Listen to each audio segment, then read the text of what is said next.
कहानी का शीर्षक बरगद के नीचे वाली हवेली। रात का समय था। गांव के सिरे पर पुरानी हवेली के ऊपर आधा चांद टंगा था। हवेली के सामने एक पुराना बरगद का पेड़ था जिसकी जटाएं जमीन तक फैली हुई थी। हवा जब चलती तो लगता जैसे वो जटाएं किसी को पकड़ने पड़ रही हों।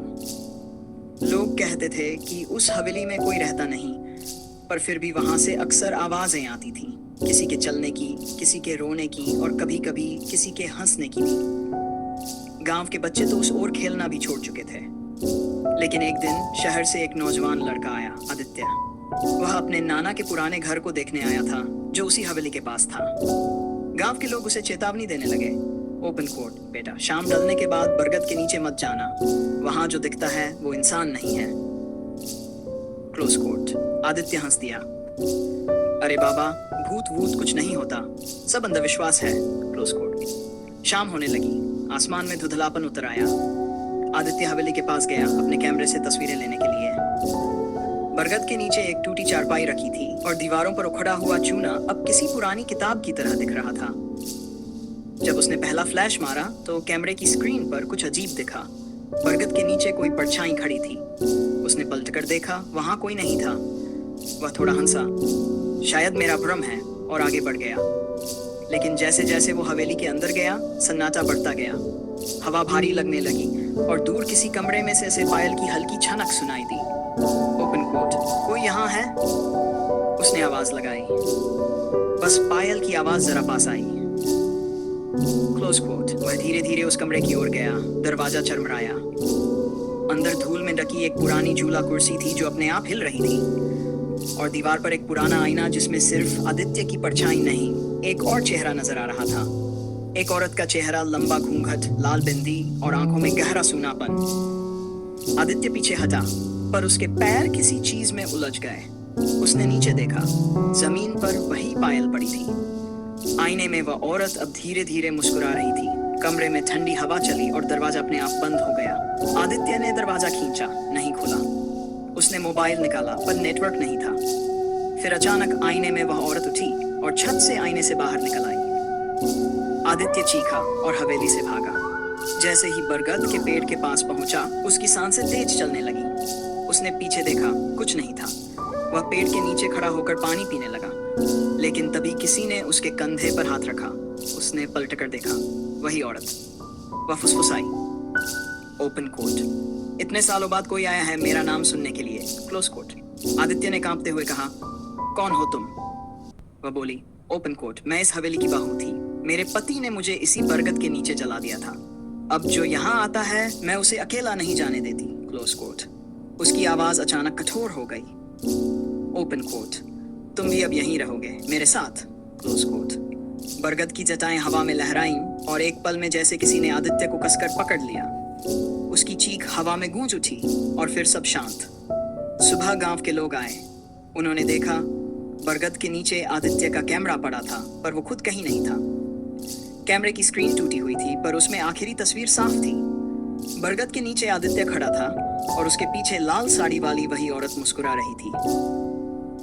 उस दिन के बाद से जब कोई बरगद के पास जाता है, उसे कभी कभी किसी के हंसने की आवाज सुनाई देती है और बरगद की जटाओं में एक नई परछाई नजर आती है, शायद किसी नए मेहमान की।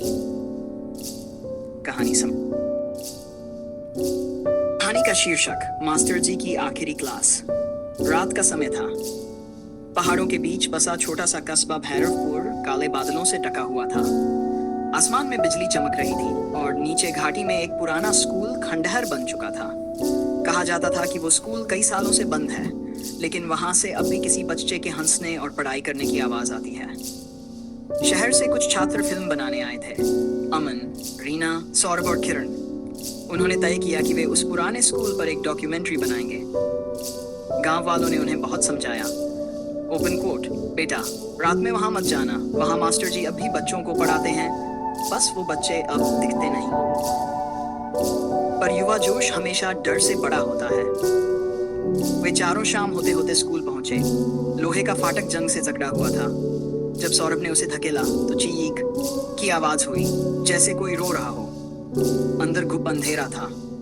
टॉर्च की रोशनी में टूटी हुई बेंचें, दीवारों पर बच्चों की पुरानी लिखावट। मैं पास हो गया, मास्टर जी जिंदाबाद जैसी लाइनें अभी भी झिलमिला रही थी। रीना बोली, कितना डरावना माहौल है, क्या वाकई यहाँ कोई रहता है? अमन ने कैमरा ऑन किया। बस डरना मत, हमें बस फुटेज चाहिए।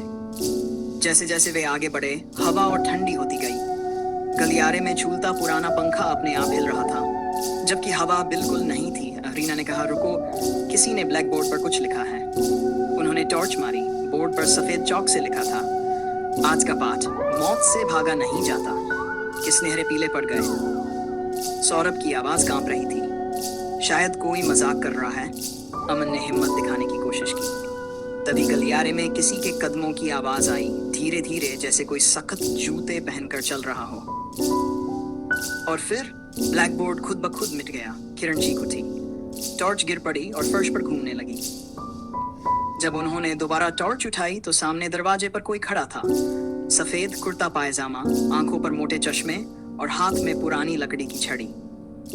वहां आवाज आई, ओपन कोट बच्चों, क्लास शुरू हो गई है। Close coat.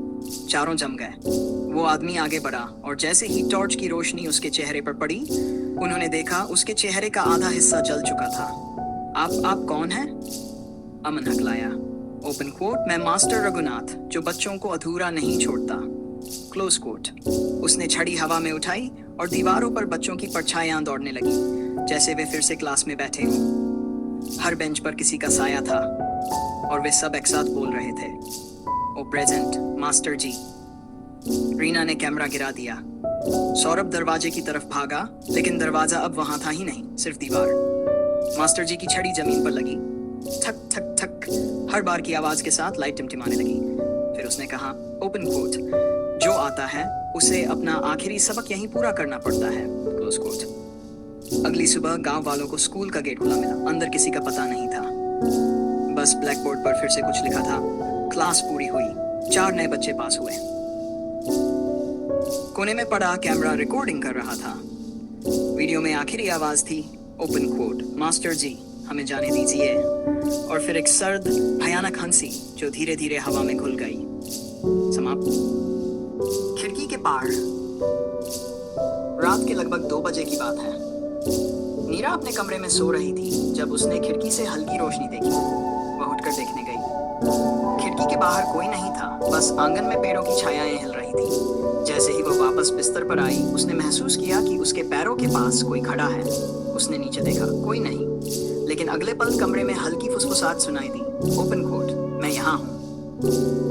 Close coat. नीरा जोर से चिल्लाई और लैंप जलाया। कमरे में कोई नहीं था, सिर्फ खिड़की खुली हुई थी। जब उसने खिड़की बंद की तो पीछे से धीमी हंसी सुनाई दी।